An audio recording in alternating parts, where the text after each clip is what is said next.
Friday evening, everybody. Welcome back to my channel. Now, I pulled over because I want to do a 400-mile review on the Tifgallop cl7 and what I think of it so far, how it handles, and what you should expect if you buy this scooter. Now, I did kind of have to find this place. It's right by the road, so sorry about the noise. This is the only place where there's no wind. And I had some crackhead looking at me for like 25 minutes straight. Just standing there looking at me, not even like 10 feet away. I knew he was going to ask me for something, but I kind of ignored him. And he just moved along, so let's get into the scooter. Let's go. Okay guys, 400-mile review. Now, this is the first thing I want to tell you about right here. If you own any high-powered scooter, you already know that's going to be an issue.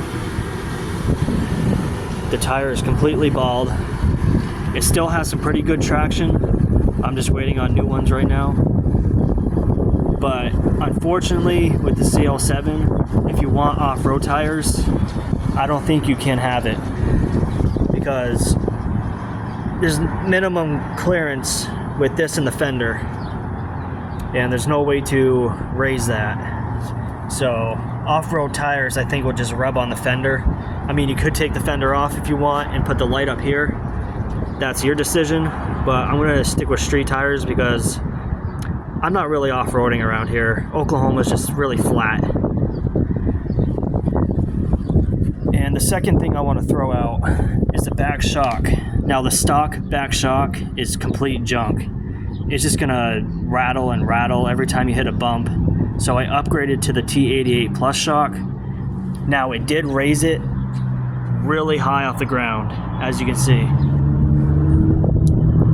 I lowered the front shocks here. All you gotta do is unscrew these, and the shocks will drop. And that's why it's so high off the ground. When you get this scooter, it's not gonna be very high. It's only gonna probably be about here when you first get it. Now, I would only do this if you want high ground clearance. I love high ground clearance just because that's my type, that's my taste. You can always buy a shock that has like adjustables on it, you know, you can adjust it to what you want as of like softness or hardness. But it comes fine. It's just the back shock just kind of annoyed me. It rides very smooth right out of the box. I'm going to tell you that right now. Now, if you can block out that rattling noise, you should be fine. It's a very smooth scooter if you're on flat ground. It takes bumps pretty good, and I'll show you guys the shocks here in a minute when I bounce on it. And the other thing, I've already mentioned it, the handlebars. The stock handlebars suck, so upgrade it. I mean, so far it's been holding up pretty good. I like it. I'm going to eventually get some different grip tape because they did a horrible grip tape job on this thing. It's just really flimsy. It's like peeling in corners and shit. I'm going to get Captain America grip tape. I kind of think Captain America goes with the scooter because of the stars. Now, out of the box, it does have the LED lights. That's your decision if you want to keep them or not, but I ripped those out just because there's no way to turn them on and off. And I did install front blinkers here. Sorry guys, I'm stuttering. Like, I'm half awake right now. But I installed front blinkers. And this thing will get up there. If you have solid, like, really good tire pressure, this thing will go. But of course, if you lower the tire pressure, you're not going to get as fast and as far range. But roads around here just suck in general. It doesn't matter what kind of shocks I have. Like, just look at these fucking roads. They suck. Bump after bump after bump after bump. Like, the main road is the only good road around here. Now you do have 2 charging ports here, which is good. I think they should have put them on top though, just because.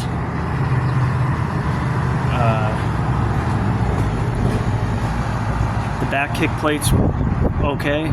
It feels comfortable to me. I have no issues with that.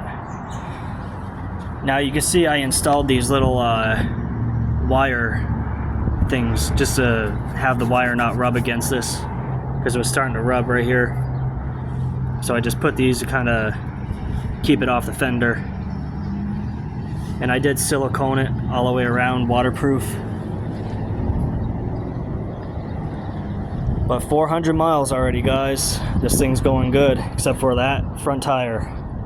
I gotta get that situated. Let me see, what else? The kickstand's pretty good. Now, if you do jack it up, just be aware it's gonna lean. That is on the last setting. You can adjust this. These screws come out right here, and you have all these little notches. I have it on the very last one. But yeah, my only complaints is probably just the back shock, the grip tape, and the handlebars. Oh yeah, and I forgot to mention, you cannot adjust these handlebars. It's straight up, it is how it is. It's very thick plastic with metal. So you gotta be very careful with this. Don't be jumping it. You could snap that stem right in half.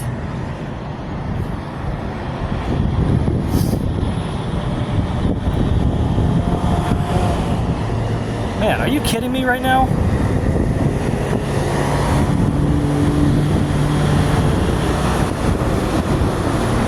And another thing I want to throw out there, guys, if you jack up your scooter like this, if you like a seat, you cannot have a seat on here because you will be tippy-toed unless you're like 6'8". Because I tried the seat on this and I could not touch the ground. I was on my tippy toes. That's just another thing I want to throw out there for you guys. I know it sucks. I can't do videos right now, guys. I don't have a camera. My fucking camera broke. As much as I want to ride for you guys, but I can't. Alright guys, let me know in the comments what you think. If you have any more questions, let me know. But just expect this when you get this scooter, if you ever do. Alright guys, you have a good one.